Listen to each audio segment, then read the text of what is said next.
Muy bien, vamos para el último panel de la tarde. Quiero invitar a nuestra moderadora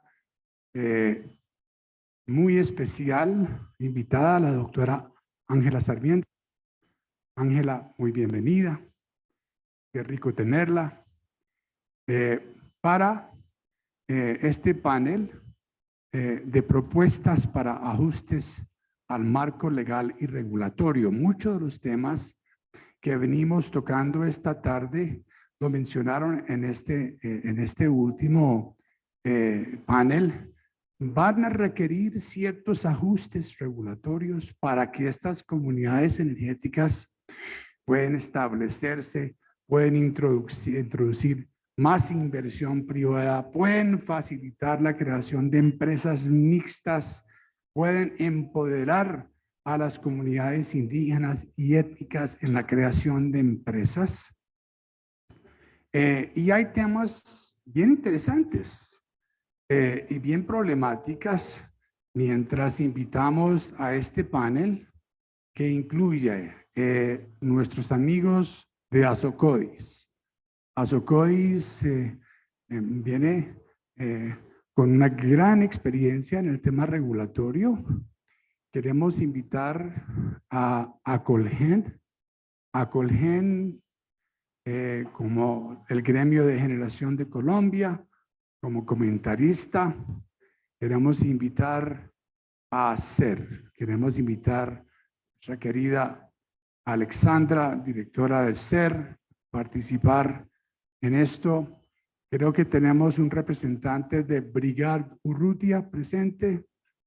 Invitamos a Brigard Urrutia. Y tenemos a Colombia Inteligente. Nuestro estimado Juan David, el director de Colombia Inteligente, a participar en el panel. Muy bienvenidos todos. Qué bueno que pudieron venir.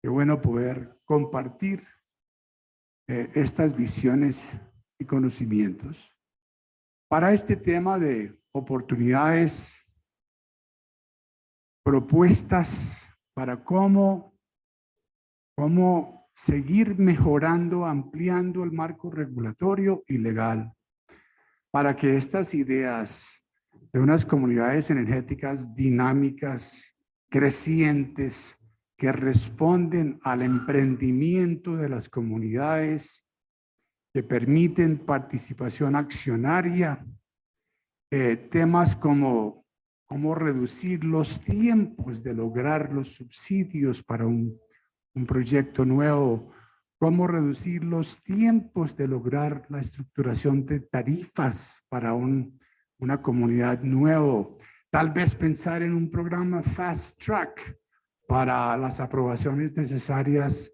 de una comunidad energética. Con eso, yo doy la bienvenida a la doctora Ángela y le entrego el panel. Tuyo.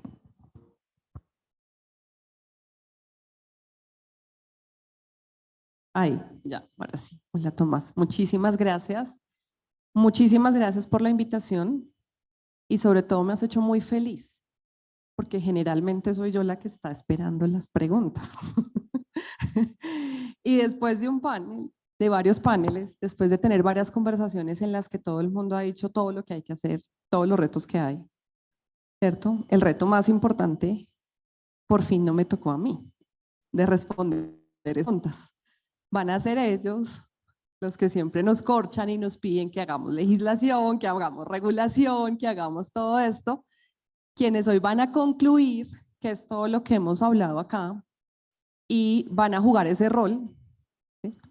Esto es un juego como de roles al final, una actividad de viernes bien interesante, en la que pues de ahí van a venir las propuestas regulatorias, de cómo ven ustedes todo esto que hemos venido hablando, todo esto que hemos venido en diferentes escenarios y yo no sé si ustedes tengan la misma percepción de lo que ha venido pasando, pero yo todavía siento que hay personas que dicen, no, pues es que el marco regulatorio está muy bueno, pero en el panel anterior dicen, no, pero es que hay que tener unas cosas regulatorias porque es que entonces, ¿para dónde vamos?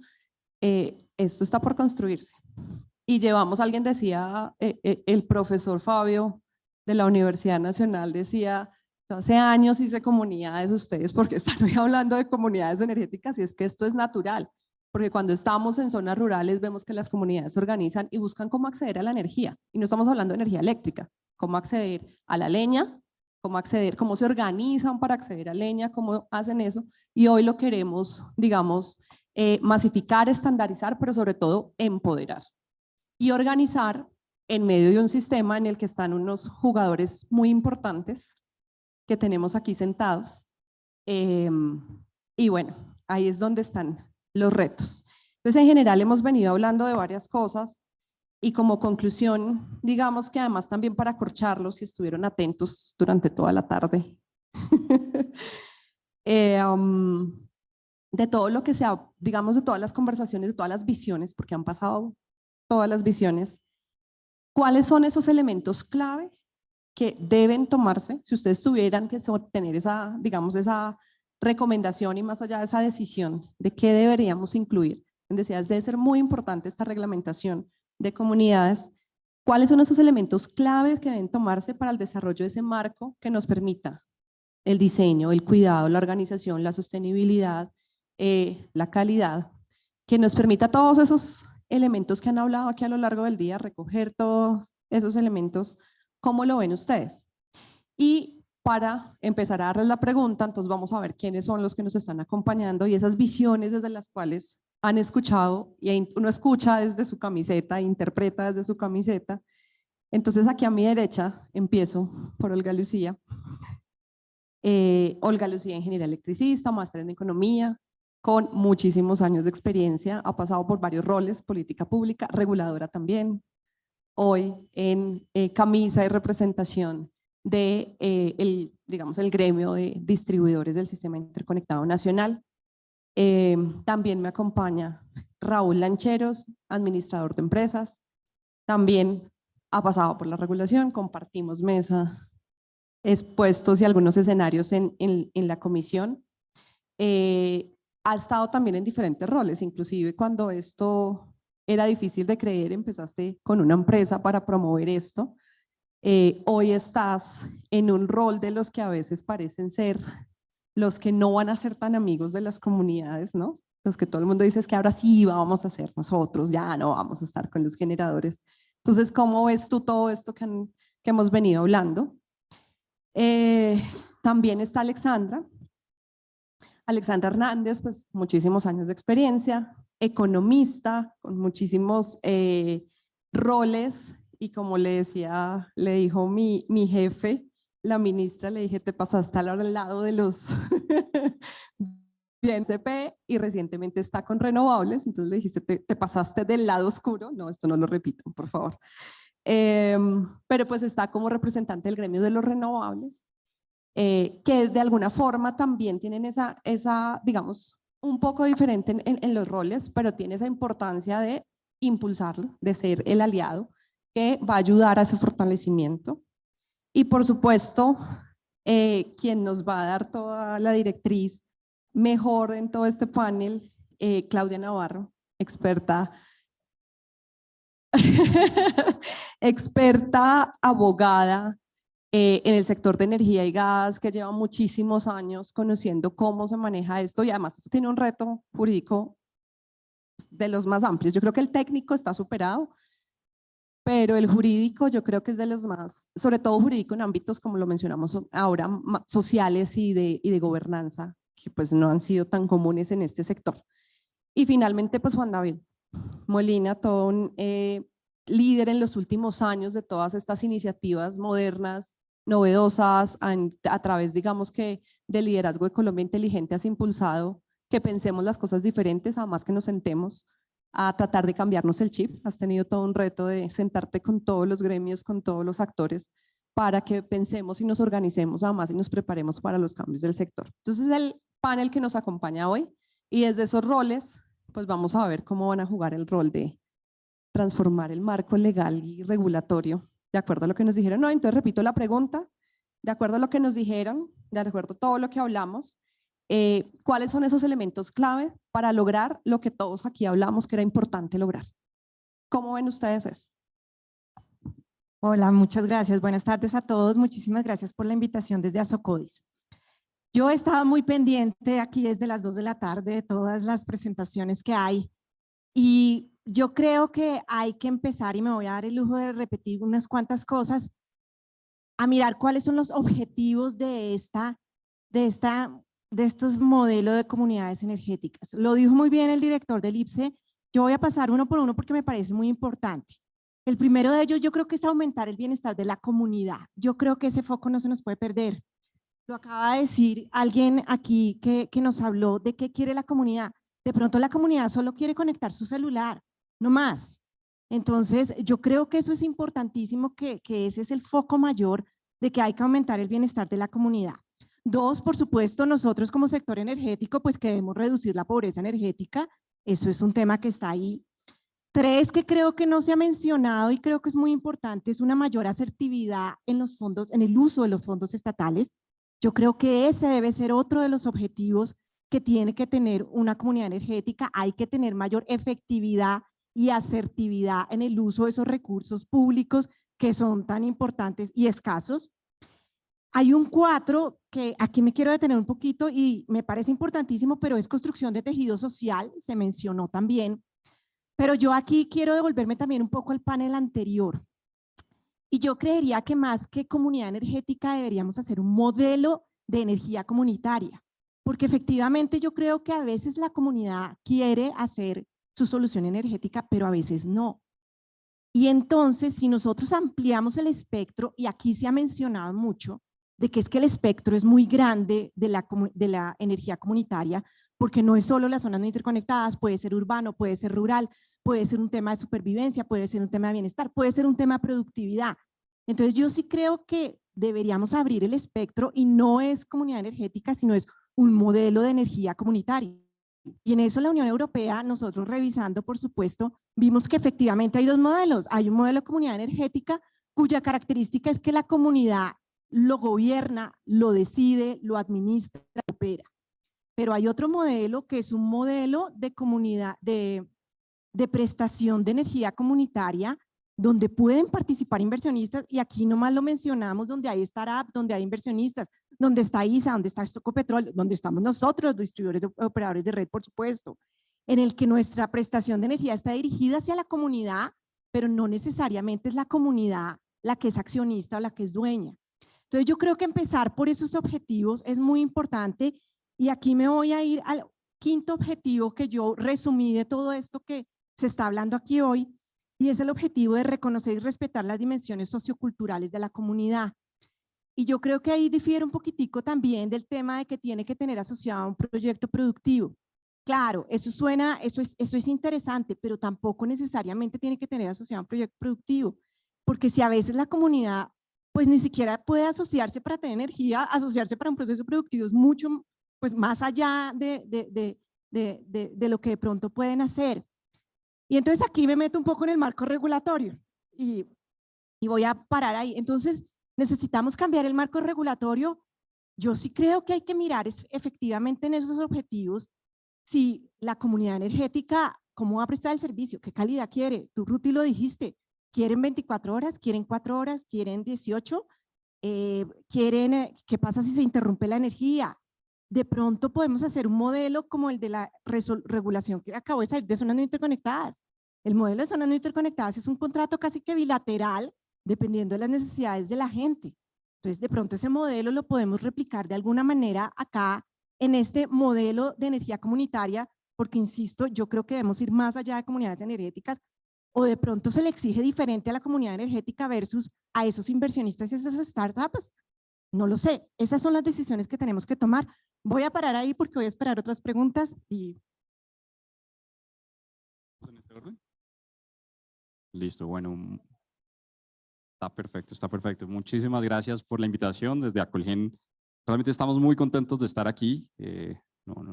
Por primera, porque nos podemos defender, no somos el enemigo, ¿no? Y no es Ángela diciéndolo, realmente se ha especulado, se cree que son las empresas generadoras quienes se oponen al desarrollo de proyectos de generación distribuida, básicamente. Y qué mejor ejemplo, en el panel anterior tuviéramos a 3 de nuestras empresas.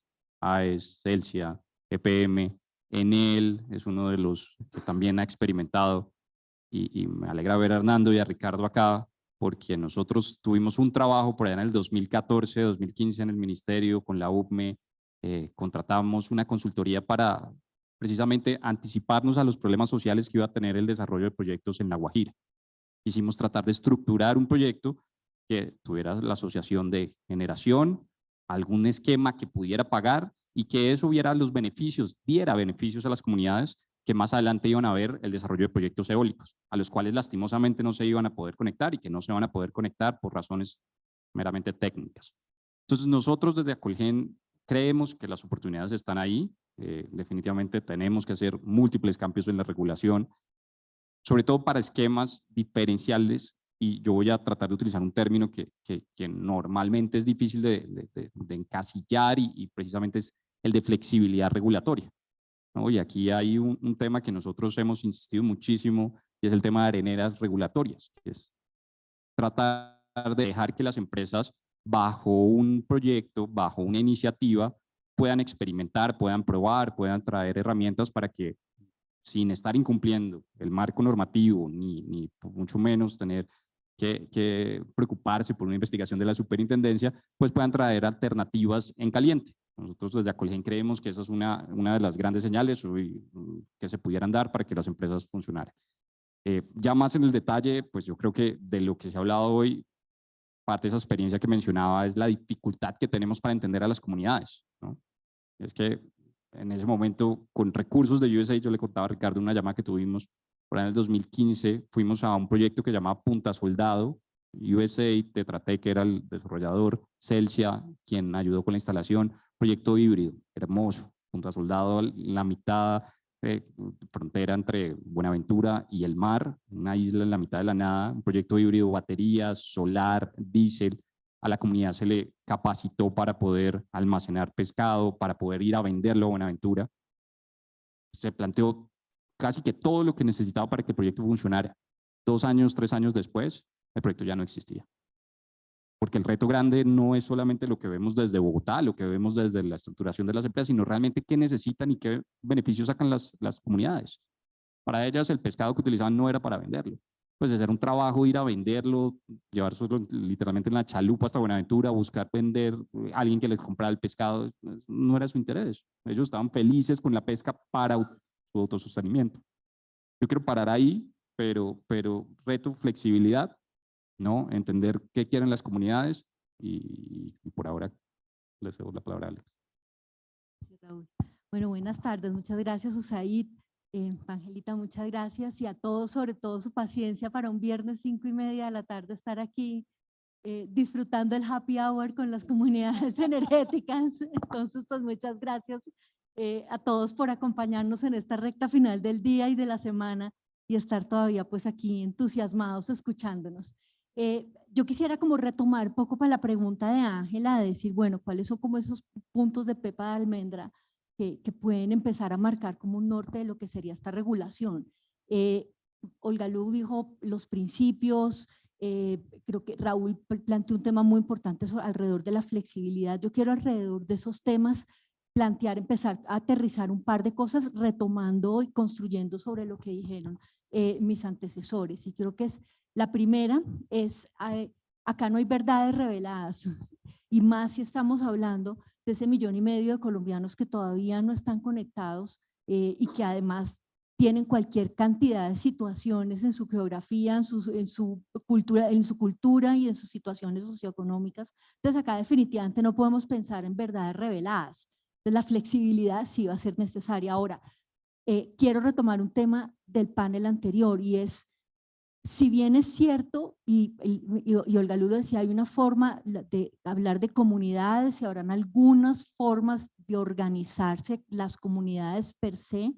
Si uno quiere hablar ya de una forma más masiva, masificado, nosotros sí somos convencidos desde Ser Colombia que sí es un modelo más de participación privada apalancado, que el modelo definitivamente no es en materia de uso de recursos de utilizar unos recursos estatales para adquirir unos paneles solares y de pronto apoyar con paneles a unas comunidades alejadas y dejarlas sueltas, como se mencionaba en el panel anterior. Definitivamente por ahí creemos que no es el camino ni la manera más eficiente de utilizar un recurso estatal que es finito.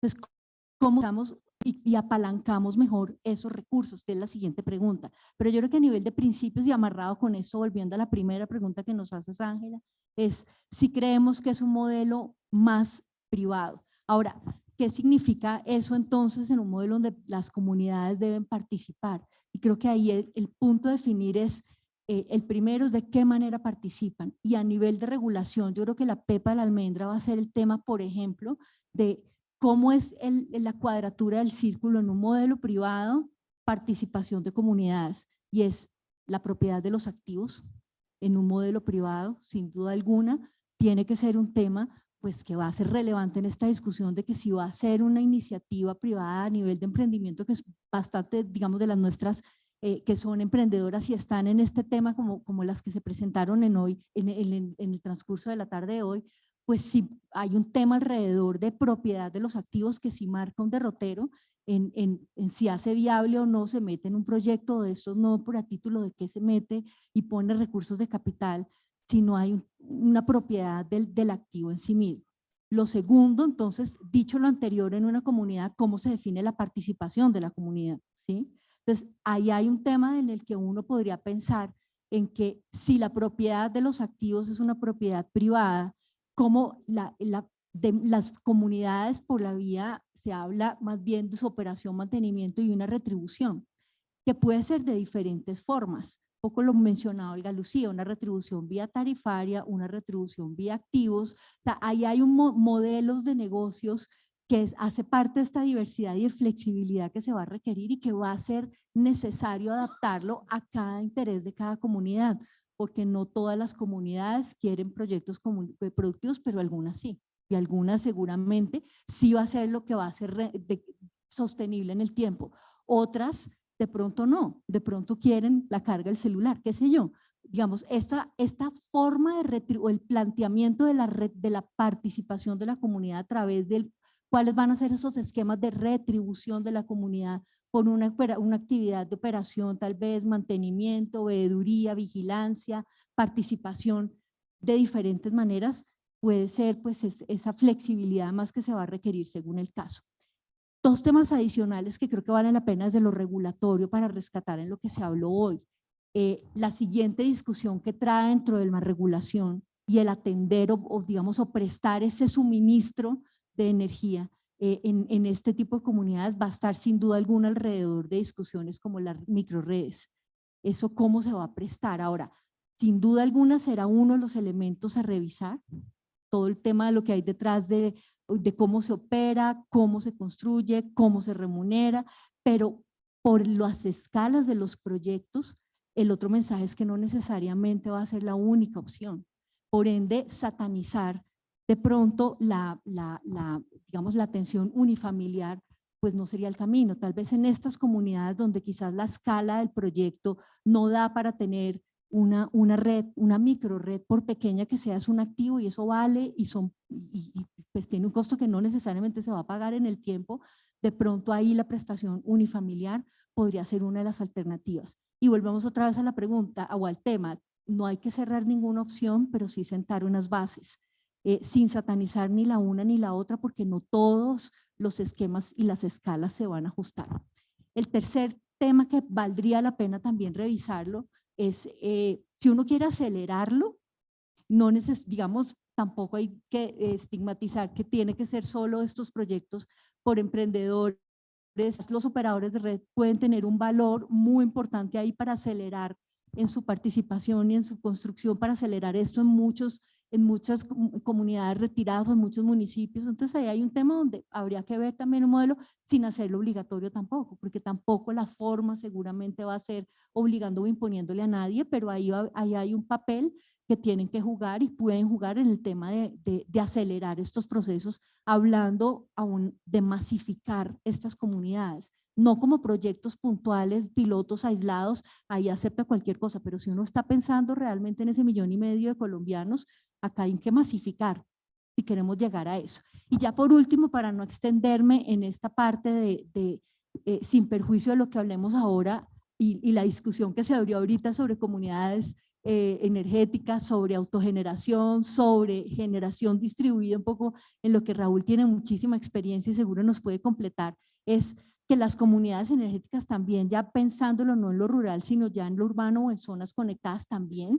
y ahí tendremos desde lo regulatorio que abrir discusiones en temas de, por ejemplo, cómo podemos generar esos circuitos comerciales o industriales, eso también son comunidades energéticas. Y ahí seguramente en esas discusiones alrededor de, como hablaba el compañero de la Super, que ahorita seguramente él será quien nos va a explicar mejor que yo, que no soy la experta, donde tendremos que abrir estas discusiones alrededor del marco regulatorio, si hacerlo prestar ese servicio o posibilitar y viabilizar esos circuitos industriales, esos circuitos comerciales como comunidades energéticas, da pie, por ejemplo, para pensar desde la regulación, el levantar esa restricción actual que se presta el servicio solamente, o sea, que no está los multiusuarios habilitados y toca prestar o conectar a la red digamos el usuario individual. Un centro comercial, el local se tiene que conectar directamente. ¿Cómo poder de pronto sí pensar en levantar ese tipo de restricciones a multiusuarios?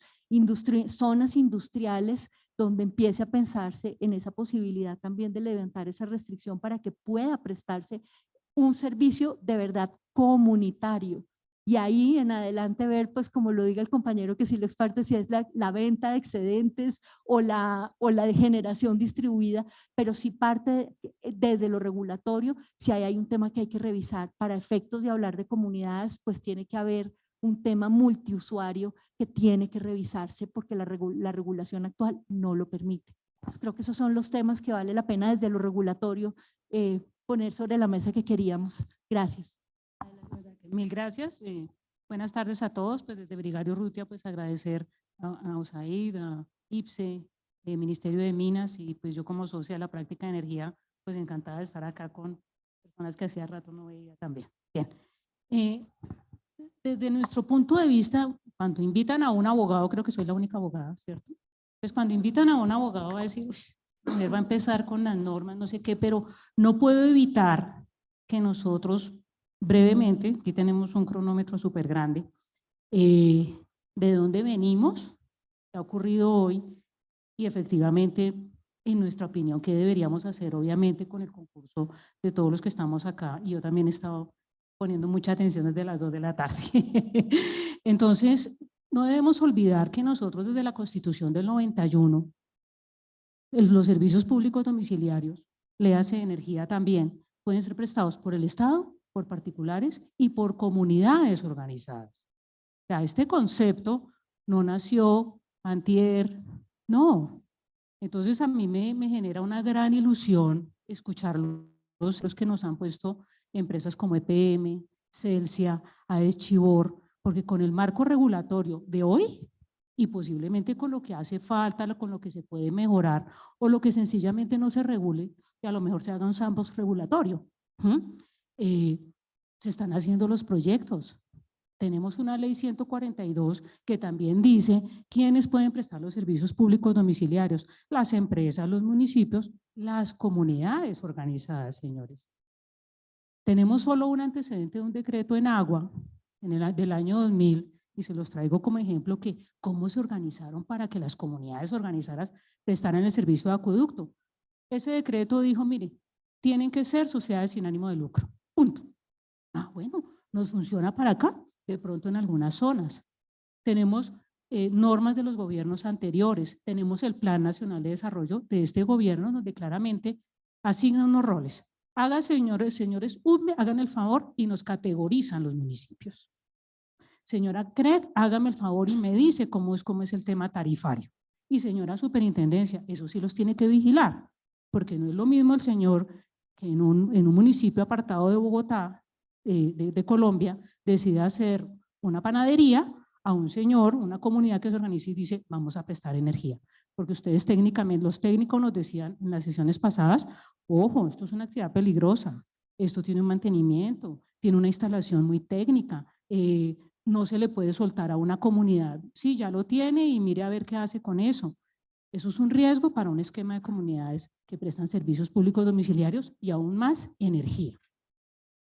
De ahí venimos, Constitución, Ley 142, Ley 143, Planes Nacionales de Desarrollo, resoluciones de la CREG, recientemente zonas no interconectadas, tenemos borradores o tenemos resoluciones para tarifa en zonas no interconectadas, pero lo que yo he observado en todas las sesiones y comparto es que tenemos que tener categorización de las zonas, porque creo que coincidimos todos. Aechivo no lo transmitió, todos los demás panelistas nos han dicho, a lo mejor ellos solamente quieren cargar un celular. Tenemos que entender esas comunidades, pero también tenemos que tender a masificar el servicio, porque si no, no estamos haciendo la tarea. Entonces, ¿qué debemos hacer?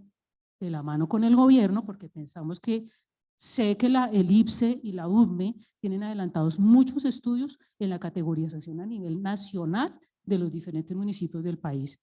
Punto de partida. No pongamos esquemas inflexibles. En Colombia, regla general, libre empresa para la prestación de servicios públicos domiciliarios. A lo mejor hay una categoría de municipios en zonas interconectadas que pueden abrirse a la competencia. No lo sabemos. Modos híbridos. Sí, de pronto los señores operadores de red que estén cerca de estas zonas no interconectadas les interese ampliar su red o prestar sencillamente el servicio de generación distribuida o paneles solares aislados, etcétera, porque conocen la zona. Comunidades, exclusivamente comunidades, capacitándolas, dándoles los roles, pero por encima de todo, sí tenemos claro, y creo que en eso coincidimos la mayoría de nosotros, es que hay zonas en donde la participación privada va a ser muy importante. ¿Sí? De la mano con el gobierno, al menos para el inicio, para estructurar los proyectos y como yo lo observo, se enseña a caminar al niño y se le suelta. Pero en esos inicios, nosotros ya tenemos esquemas, áreas de servicio exclusivo. ¿Por qué no pensar en áreas de servicio exclusivo para la prestación de servicios por 10, 15 años? Eso ya está regulado, señores. Eso existe. Se ha hecho en por acá veo un regulador que tú debes saber clarísimamente que eso ha funcionado. Aquí puede funcionar, pero ojo, necesitamos entender a qué municipios se les aplica cada uno de estos esquemas. Asignación de fondos, también. Como asesora, estuvimos estructurando unos proyectos para el gobierno hace un par de años y realmente la dinámica de la disposición de los fondos es muy lenta, muy inflexible, existiendo los recursos. Entonces, podemos dinamizar eso, podemos hacer una regulación, pero no vamos a necesitar modificar la Constitución Política de Colombia. No, dinamicémoslo con decretos, con resoluciones, con los roles que el Plan Nacional de Desarrollo nos dio. Entonces, desde nuestra perspectiva, no todo está perfecto. No, podemos mejorar. ¿Se están haciendo proyectos con el marco regulatorio que tenemos hoy? Sí. Hay que mejorar cosas también, tenemos que masificarlo para 1.400.000 usuarios en zonas no interconectadas también, pero nosotros también somos de la idea que en zonas interconectadas hay áreas en donde no está funcionando la G, la T, la D y la U. No tienen capacidad de pago muchos usuarios que se encuentran en zonas interconectadas y que les llega una factura con índice de pérdidas y dejan simplemente de pagar el servicio. Entonces, esto en términos muy generales. Te voy a dar la palabra. Gracias. Bueno, buenas tardes. Agradecerle a USAID por la invitación que nos han hecho a Colombia Inteligente y también a todo, digamos, a Ángela y aquí todos nuestros compañeros del panel. Lo bueno es que yo hago las conclusiones de todo lo que se ha conversado. Ya me dice Ángela que no. pero bueno, como nos comentaba Ángela, que desde el punto de vista del marco regulatorio, si nos vamos hoy, ¿cuáles serían esas tareas para hacer? Muy en cuenta lo que nos han comentado anteriormente nuestros compañeros, yo veo que tenemos ya todo un marco normativo, incluso desde las organizaciones de acción comunal, tenemos también todo un marco normativo de lo que tiene que ver con las economías solidarias y claramente lo que viene en la ley de la 142, que hay como 6 formas de prestar el servicio, una de ellas la de ESP. Entonces la pregunta es cómo unimos esos dos mundos que tenemos claramente y con las diferentes formas. Entonces una tarea principal sería, bueno, ¿cuáles van a ser los derechos y los deberes de los que estemos en el marco de una comunidad energética? Ahí podemos discutir con Olga cuál va a ser el orden, si energía comunitaria o comunidad energética, pero bueno, ¿cuáles van a ser esos derechos y deberes? Y particularmente hablando, independientes si son zonas urbanas, rurales, con todos los ejemplos que vimos en la tarde de hoy, que también ya hay muchas experiencias de cómo se, digamos, fortalece ese concepto de comunidad. Tenemos comunidades académicas, comunidades, digamos, que son asociadas a etnias, todo tipo, digamos, de elementos que, digamos, que encierran ese concepto de comunidad. Y una tarea es que, claro, si son usuarios que están bajo alguna reglamentación, particularmente usuarios regulados, entonces, ¿cuáles van a ser las reglas con las cuales se va a llevar a cabo la remuneración de esa prestación de ese servicio? Ese es como el marco de lo que efectivamente va a ser o no va a ser una comunidad. Es decir, por ejemplo, hoy, digamos, hay unas herramientas para los mercados de comercialización que puedan atender usuarios que no necesariamente estén conectados al sistema principal. Eso también van a encajar sobre ese concepto de comunidad o no. Y algo que también yo quería resaltar era, por ejemplo, lo que mencionó Raúl, y que lo voy a repetir, es el tema de los areneros regulatorios. Necesitamos aprender más y más rápido. Y los areneros regulatorios nos permiten eso. Entonces sería como destacar esos tres principios. Y un bonus, Ángela, es que también en el marco de lo que es la autogeneración, asignan, digamos, los beneficios o los créditos, están, digamos, asociados al punto de la medición. Un paso, digamos, que podemos avanzar es, tú los beneficios los puedes entregar, no necesariamente en el punto de conexión o en el punto de medición, los puedes entregar a otro medidor que esté el vecino al frente o otros múltiples vecinos. Entonces serían como esas 4 tareas para que salgamos de aquí en ese, bueno, en happy hour. Gracias.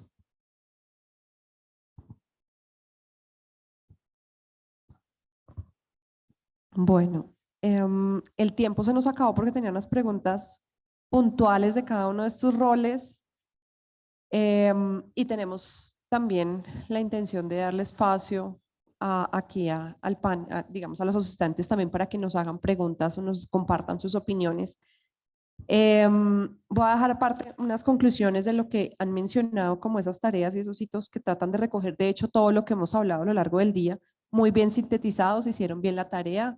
Tomás, los mantuviste conectados, pasaron la prueba, están aquí, supieron de qué fue los demás, tomaron nota, juiciosos.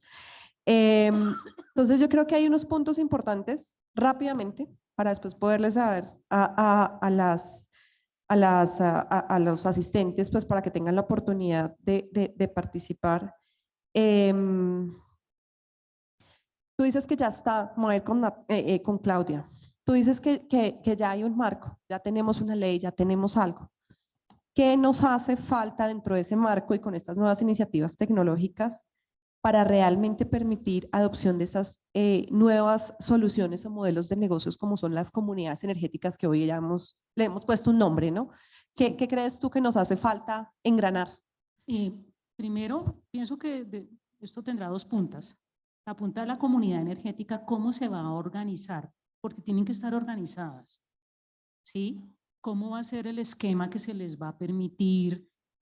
Porque no podemos tener una comunidad energética de uno, porque no funciona. Y esa no es la filosofía, sí, qué pena decirlo así, pero no funciona. Entonces, ¿cómo los vamos a agrupar? Y ahí es donde nosotros pensamos que va a entrar la información del gobierno con la categorización de municipios. Nosotros en algún momento, en una asesoría que estábamos haciendo, identificamos en alguna zona en La Guajira donde efectivamente las distancias entre una familia y otra eran muy extensas. Entonces, ¿cómo vamos a categorizar una comunidad en esas zonas? Pero hay que categorizarlas. Con base en eso, se le va a dar gobernanza. ¿Sí? Como decía Adechor en la sesión anterior, decía, hay que trabajar con ellos. Y esto no es solo una socialización de la empresa o del agente privado o inclusive del agente público que vaya a desarrollar un proyecto en esta zona, sino también cuando estas comunidades identifican que va el gobierno, le ponen más cuidado, se pierde un poco esa desconfianza que a veces se siente hacia el inversionista privado. Entonces, esto es un trabajo mancomunado. Yo veía una pirámide con tres temas que presentó el director del IPSE, y una de ellas es obviamente sí, la comunidad tiene que ser el eje, pero también tenemos que empezar a entenderlos, cómo interactuar, y no es lo mismo una comunidad de La Guajira que una comunidad de la Orinoquía. Entonces, tenemos que entenderlo entre todos. Ahora nos vamos a la otra punta, ¿sí? El inversionista privado quiere entender cómo va a recuperar su inversión. Ok, esto va a ser con un subsidio a la demanda. Estos van a ser entonces activos construidos con recursos públicos. Tenemos soporte normativo para que el gobierno pueda aportar estos activos que han sido construidos con recursos públicos a empresas privadas. Obviamente, ¿con qué condiciones? Que le haga la operación, administración, mantenimiento, que no lo trasladen la tarifa al usuario. Tenemos un marco normativo. Claro que se puede profundizar, se podrá categorizar, pero hoy lo tenemos. Hoy el gobierno tendría un soporte para decir, yo financio estos activos con recursos, subsidios, bueno, todos estos fondos que tenemos. Le puedo aportar esos activos gratis a la empresa, pero ojo con las condiciones. A la operación de mantenimiento tal, y me hace el favor y le reduce la tarifa al usuario final. Entonces, creo que, y esto le va a empezar a dar solidez también a cómo recupera la inversión el inversionista privado, de la redundancia, tiene una gobernabilidad del otro lado, tiene comunidades interesadas o tenemos que identificar por encima de todo el primer paso, nosotros tenemos que entender la categorización de los municipios para poder diseñar esquemas con los que ya contamos.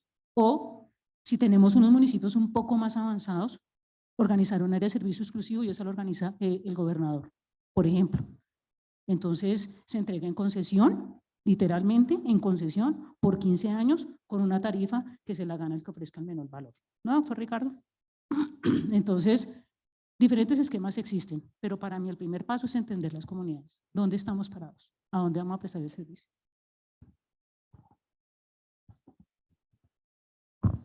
Bueno, Raúl, ¿cómo ves tú desde la experiencia de estar en la agremiación motivando a la participación de inversionistas? ¿Cómo uno lleva ese modelo a qué incentivos debe dar para tener esa misma motivación a participar? Ya no estamos hablando de inversionistas, sino las mismas comunidades a participar en los proyectos de comunidades energéticas. ¿Cómo uno puede replicar el modelo que hacen ustedes como agremiación? ¿Sí? De motivar la inversión a gran escala, también pensar motivar la inversión o qué incentivos deberíamos dar para que esa misma señal que hoy reciben de realizar grandes proyectos, también haya un incentivo para realizar estos motivaciones a las comunidades a participar en estos proyectos. Yo creo que esa pregunta llega perfecta con el cierre de Claudia. En 2015, el estudio que hicimos precisamente era de un área de servicio exclusivo. ¿Por qué un área de servicio exclusivo? Porque da estabilidad. Uno de los mayores riesgos que tiene un inversionista hoy en día de entrar en una zona no interconectada es que su inversión, si bien es grande para la comunidad en términos relativos, comparándola con la inversión que haría en un sistema interconectado, en un proyecto de generación, una ampliación de redes, pues es mucho menor. Eso significaría que en cualquier momento o la misma comunidad o un tercero puede entrar en ese mercado, robarle el mercado y literalmente perder su inversión. Entonces ahí se necesita cierta estabilidad jurídica, normativa, que le permita a un inversionista tener certeza que lo que hoy está apostándole, por lo que está apostándole, pues en el futuro lo va a poder recuperar. Yo creo que ese es uno de los principios. Claro, eso no puede ser impuesto, ¿no? Y eso también es lo que vimos y aprendimos en los paneles de toda la tarde. Tiene que ser consensuado, eso tiene que ser entendiendo qué es lo que quiere la comunidad. No puede ser que definamos una zona de servicio exclusivo donde el usuario llegue y va a tener que pagar 1.000 pesos kilovatio hora por un servicio que vivía sin él perfectamente, estaba feliz y, bueno, el ejemplo que dieron del piso cementado antes, pues que antes era tierra y le cambió la vida. Bueno, acá puede pasar algo similar. En lugar de traerle una solución, le terminamos llevando un problema. Entonces, van las dos líneas.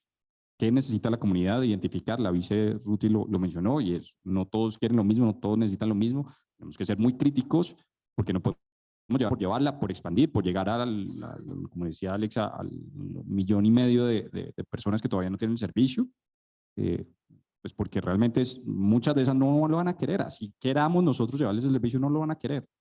no lo necesitan, viven felices, seguramente muchísimo menos estrés que el que tenemos nosotros. Entonces tenemos que identificar eso y por el otro lado darle la estabilidad para que cuando se diseñe el proyecto, cuando se dé el marco normativo para cada uno de los proyectos con las particularidades, pues los inversionistas puedan entrar a apostar por ellos, ¿no?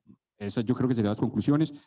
¿Qué nos falta? Entender muy bien cómo hacemos ese, yo llamaría como ese checklist para decir, ok, este proyecto en esta comunidad necesita, ¿la comunidad le gusta? Sí. ¿Tiene radiación? Sí. ¿Tiene fuentes de agua? Sí. Hacer un checklist completico para que los inversionistas puedan decir, acá abrimos un proceso y es un nuevo. Es un esquema muy similar a como el IPSE hoy en día asigna en zonas no interconectadas los recursos, como los liquida, simplemente aquí darle una estabilidad de mayor plazo. Eso sería como la diferencia. Ángela, voy a tomar aquí algo de lo que mencionaba Raúl. Dime.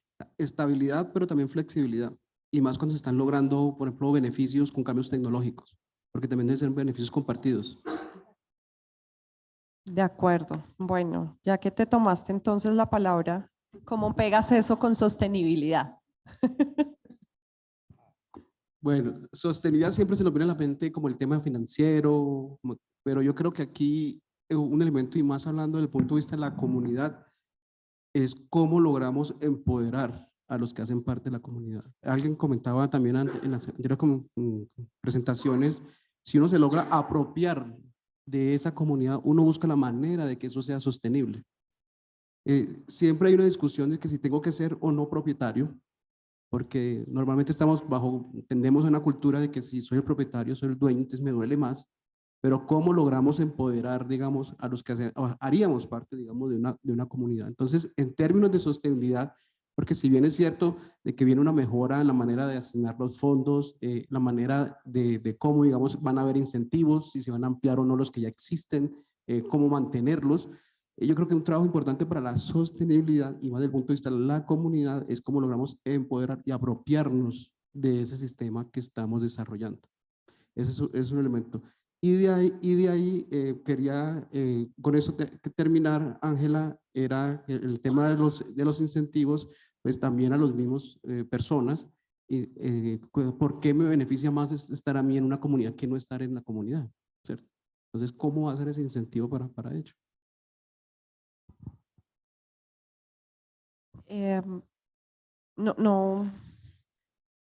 Hemos hablado de algo y tú dijiste, Claudia, algo que me pareció muy interesante, que yo tal vez no había escuchado a lo largo del panel, que fue el tema de seguridad, ¿no? Esto no es fácil. Pero entonces voy a coger tu palabra para hacerle una pregunta a Olga Lucía. Y es el tema de, con toda la experiencia representando a los operadores de red, los retos que se impusieron regulatorios en temas de calidad, ¿cierto? En temas de continuidad del servicio. ¿Cómo es las comunidades energéticas en ese rol? ¿Sí? Y muy bien como lo dice Claudia, esto no es solamente un acceso a energía y entonces además vendemos excedentes, además tenemos un tema productivo.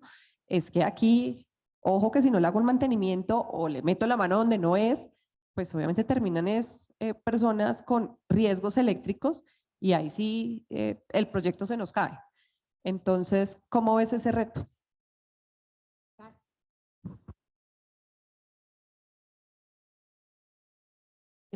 Gracias por la pregunta, porque como representante de las empresas que le prestan el servicio al usuario final, sí tiene que quedar muy claro que prestar ese servicio no es fácil. Que todo el mundo quiere un servicio barato, confiable, que nunca tenga ninguna falla y que además, pues por supuesto que siempre esté ahí. Y lograr ese tema, pues como prestador de servicio, ustedes lo saben más que nadie, siempre somos los malos, no es nada fácil, la gente nunca está contenta. Entonces la pregunta es muy pertinente y voy a pasar paso por paso.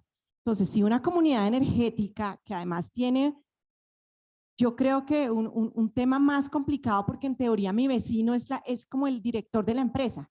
Entonces mi vecino entonces me va a cobrar. Yo les digo que cobrar no es fácil. Entonces voy a empezar entonces, listo, necesitamos una calidad. ¿Qué calidad queremos? ¿Qué pasa si el servicio falla? Más allá de las 8 horas o 10 horas, ¿qué pasa si el servicio falla y no vuelve en las fiestas del municipio? La gente nos va a odiar, ¿no? Eso por el tema de la calidad del servicio, de energía eléctrica. Hay otra calidad del servicio. ¿Cómo van a ser las peticiones, quejas y reclamos? ¿Quién va a atender? ¿Va a facturar? ¿Todo el mundo tiene derecho a una factura? ¿Todo el mundo tiene derecho a un medidor individual? Eso es un tema de multiusuario, porque además de un medidor individual tienen derecho a cambiar de prestador del servicio. ¿Qué tal que yo me agarre con mis vecinos y me quiera ir? Entonces, todos estos temas son los temas número 1 de calidad. Entonces, aquí el contrato bilateral de que nos pongamos de acuerdo y decir, mire, esto acordamos todos. Pero nuevamente, más allá de eso, pasó en el Caribe cuando llegamos al tema de barrios subnormales. Y parte del tema que no funcionó en algún momento es que el que cobraba le tocó volarse del barrio. ¿No? Entonces el tema de comunidad es bonito, pero prestar el servicio público esencial de energía eléctrica es un tema muy complicado. Y me va a pasar a otra variable, confiabilidad. Y entonces aquí también voy a dejar una pregunta. Si nosotros queremos que las comunidades únicamente sean con fuentes no convencionales de energía renovable, pues eso tiene intermitencia y no es confiable. Entonces, ¿vamos a permitir comunidades con una planta diésel? ¿Vamos a permitir comunidades con una PSH? ¿O las comunidades únicamente son con fuentes no convencionales de energía renovable? Y entonces, si queremos confiabilidad, o tienen que instalar almacenamiento, es costoso, lo quieren pagar, hay que acordar, o si es posible, se van a conectar, si es que están en la zona urbana, inmersas en la zona urbana, van a pagar confiabilidad al operador de red. ¿Cómo va a ser ese rol del operador de red en darles esa confiabilidad? ¿No? Entonces, ahí ese es el tema de la confiabilidad y eso también tiene que discutirse y tiene que analizarse, ¿no? Entonces, ¿solo son fuentes no convencionales de energía renovable? ¿Solo es sol? ¿Y si pasa la nube? ¿Y si el viento no llega? Entonces, el tema de confiabilidad está ahí. Y hay otro que también, pues remuneración, pues ni se diga, ¿no? Pues, y aquí, en toda la literatura que también hemos leído, obviamente si hay unos inversionistas privados quieren una rentabilidad. Y obvio, el inversionista pues da valor agregado, por supuesto, y va a ayudar y va a asesorar mucho a la comunidad y va a tratar de sacar eso adelante. Cuando es únicamente comunidad, hay esquemas en Europa que son comunidades sin ánimo de lucro. Entonces, esto también puede ser, y eso puede hacer una tarifa más barata. Entonces, yo creo que todos estos temas que nosotros tenemos que lidiar todos los días y que son unos temas muy complicados, cuando es una comunidad, déjenme decirles, esto es un tema muy complejo. Entonces, hay que ponerlo sobre la mesa, hay que analizarlo y hay que sacar una regulación específica, porque yo personalmente aquí no creo que la regulación actual sirva. Yo sí creo que tiene que haber un modelo como solamente no conectado, un contrato y que toda la comunidad diga, bueno, esas son las reglas. Si usted se quiere salir, entonces, no sé, paga una multa. Yo no me estoy inventando ya aquí ahora, pero él también tiene derecho a salirse o le toca estar en la comunidad por siempre, así se agarre con el vecino. Yo creo que son muchos temas que hay que analizar. Creo que contesté bien. Ya. Nos aterrizaste, gracias. El arco iris también hay que verlo de otra forma. Bueno, finalmente tú hablaste de esto requiere dos partes. Inversión, por supuesto, masificación a través de llamar a inversionistas, pero también unos recursos que van a facilitar y van a enfocarse.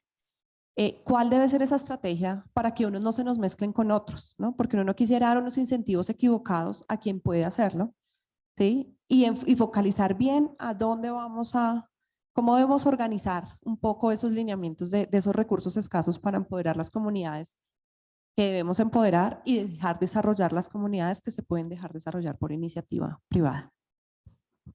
Ya, para ser concretos, esa asignación segura, o sea, creemos que posible, el camino más factible en aquellos casos en donde si hay interés de inversión, ¿para qué gastar privada? ¿Para qué gastar recursos públicos? Si hay privados que estén dispuestos a asumir eso y por eso si hay unas buenas condiciones y donde algunas comunidades sea viable hacerlo, pues ¿para qué recursos? Entonces ahí seguramente habrá quizás un camino más generalizado bajo ese esquema, digamos, privado, donde estén esas posibilidades. Ahí va a haber un tema más desde el punto de vista de recursos estatales para financiación, de apalancamiento, más que de inversión o de dar.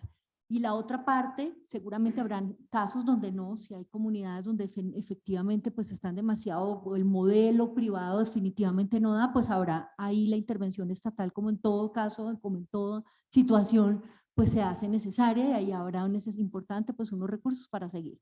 Y la otra parte, pues, es el tema del uso eficiente y de mejor administrado de recursos a través de los subsidios que ya están. Entiendo, acá están todos los expertos y yo no soy en eso, que ahí hay todo un tema por mejorar en cuanto al proceso de devolución de asignación de los subsidios, en cuanto a que lleguen, que realmente la comunidad perciba y el usuario perciba esos subsidios que recibe por todas las demoras. Digamos, toda esa eficiencia del proceso tendrá que mejorarse, y eso también es una buena administración de un recurso público que ya está, no es nuevo, es administrar mejor el recurso que ya está, teniendo en cuenta que finalmente los subsidios eternos tampoco son sanos.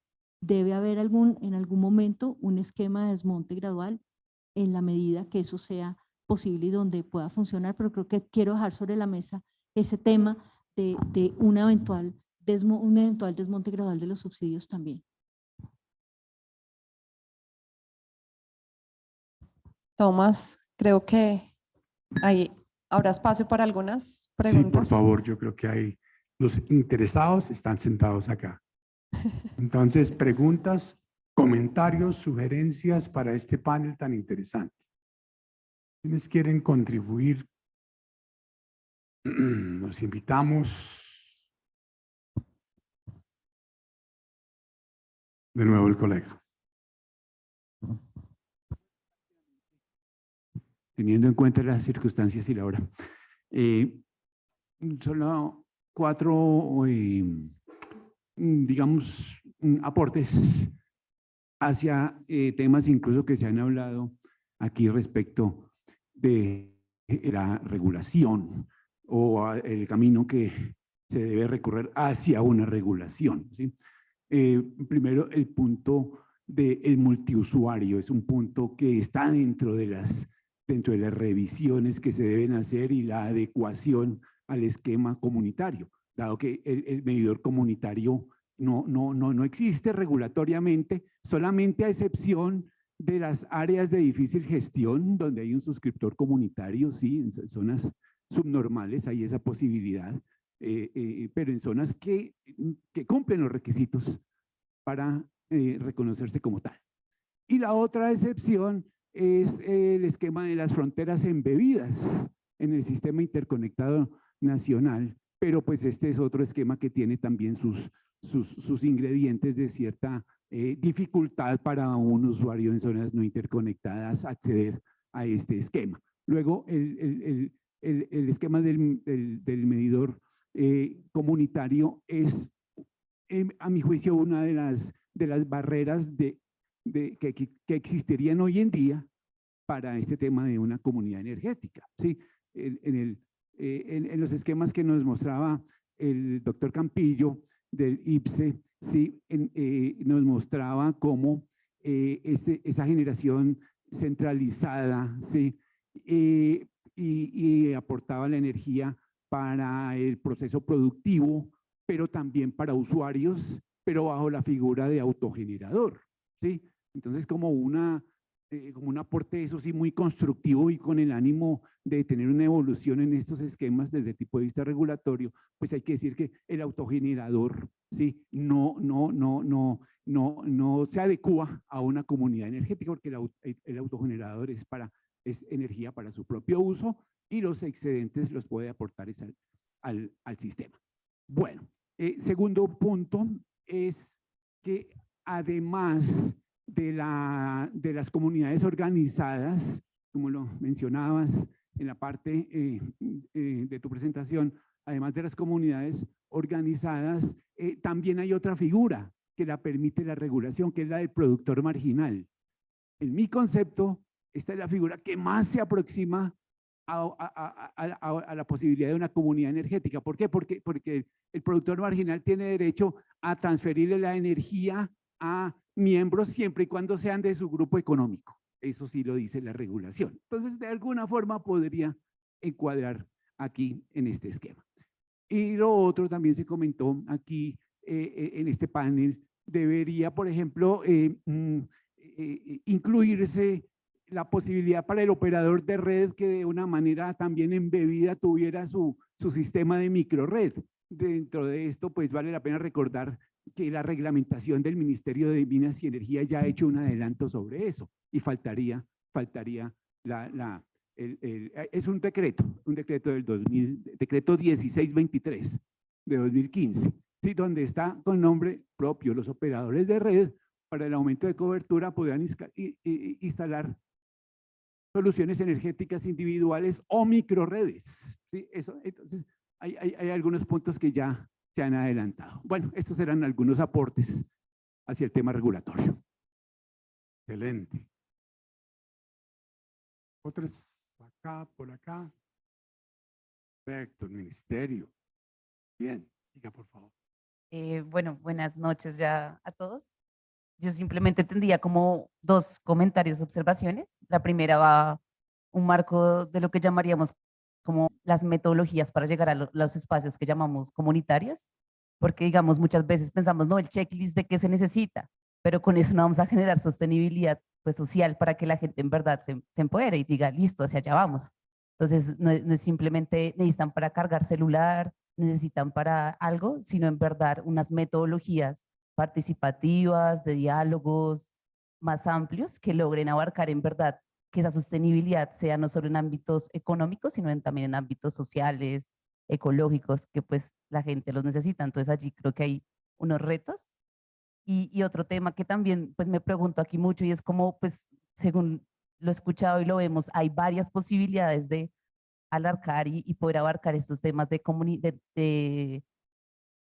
energías comunitarias, hay muchas formas pero simplemente también hay una desinformación o una capacidad pedagógica de poder informarle a la gente o a las maneras de poder hacerlo. Entonces yo también me preocupo como la capacidad que se está desde el sector, desde el ministerio, desde las entidades, de manera pedagógica y metodologías para acercarse a este tipo de espacios y que tengan una mayor apertura. Entonces también ahí me pregunto mucho cuál es la capacidad que tenemos dentro del sector para que en verdad las comunidades comprendan esto y comprendan cuál es el SIN, cómo trabajamos, cómo no se trabaja, porque muchas veces también es un desconocimiento propio de que no se ha llegado la información pedagógicamente sobre el sistema eléctrico o los sistemas energéticos. Entonces quería hacer esas dos. Bueno, aquí invitamos a los colegas de Enel. Comentarios, sugerencias. Gracias. Buenas tardes a todos. Estábamos esperando que se reglamentara el Plan Nacional de Desarrollo con el ánimo de empezar a generar estas ideas en torno a la regulación. Y aquí se han dicho algunos elementos muy relevantes y queremos tocar algunos de ellos.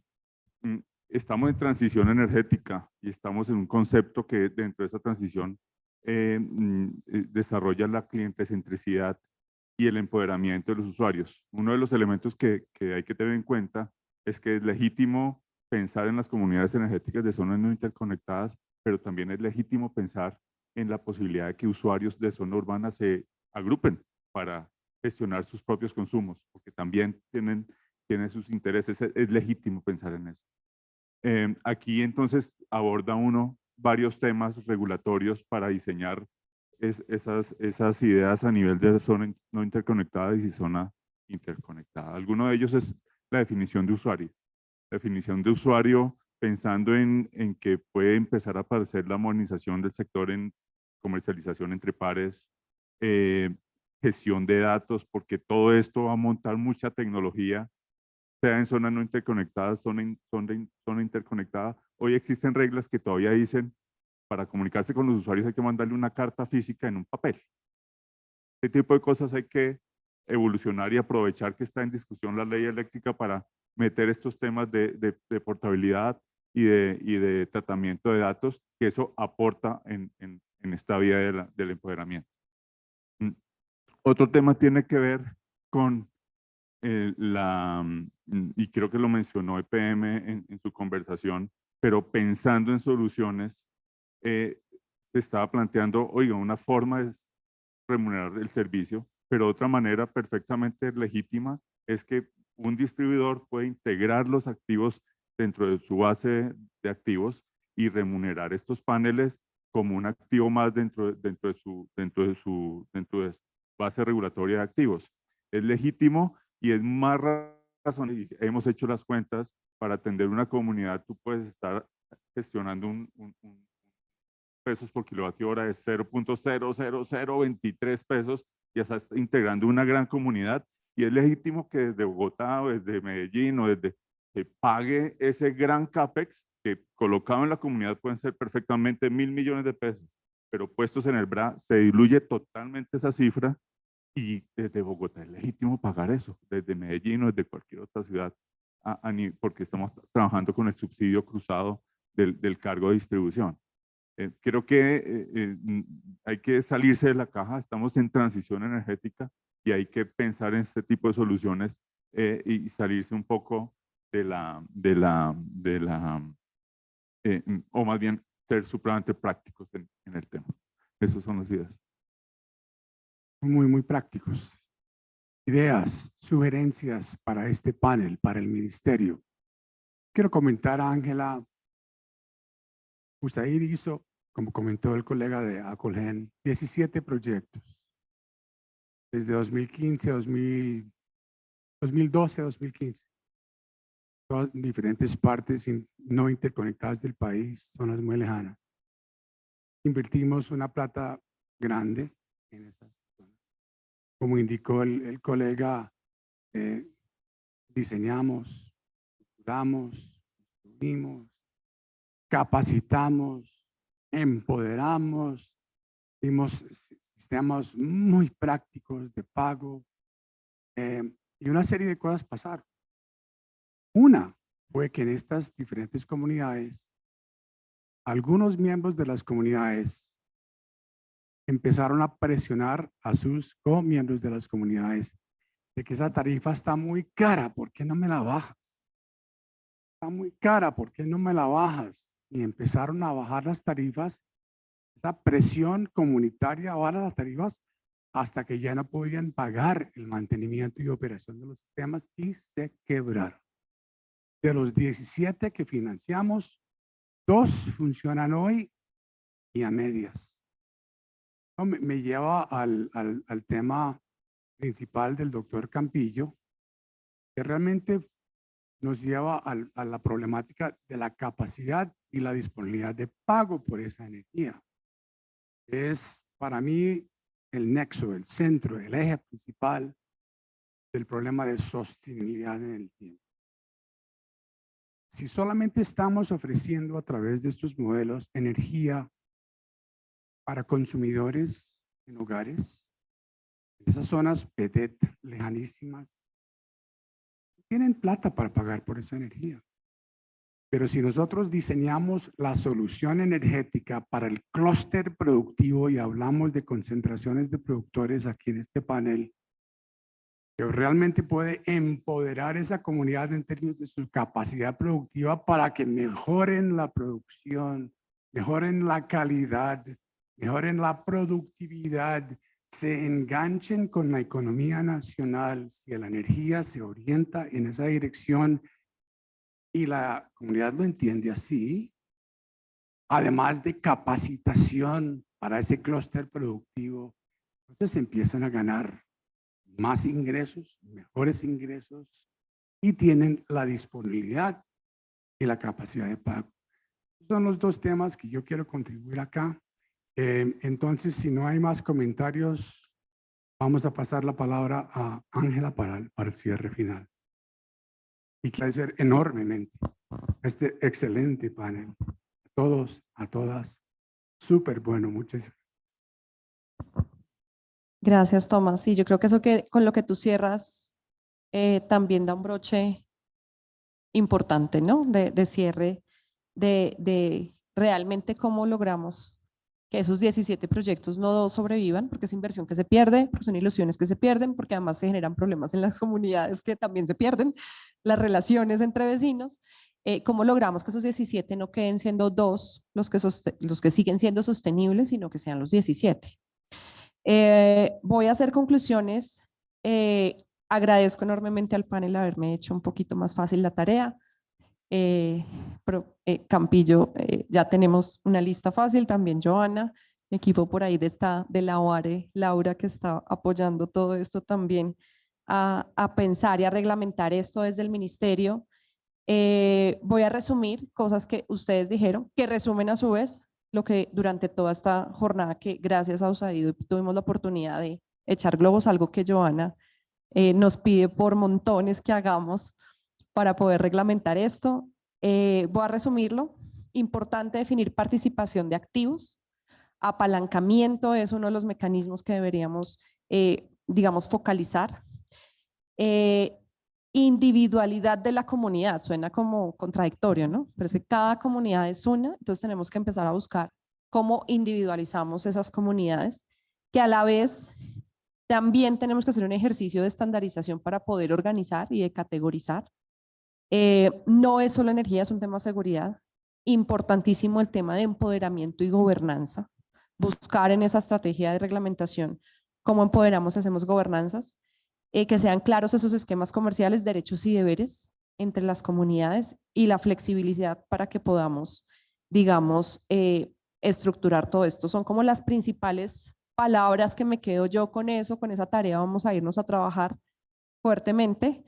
Pero me gustó dos cosas que aquí dijeron, que yo las voy a poner y eso sería un reto país muy bonito.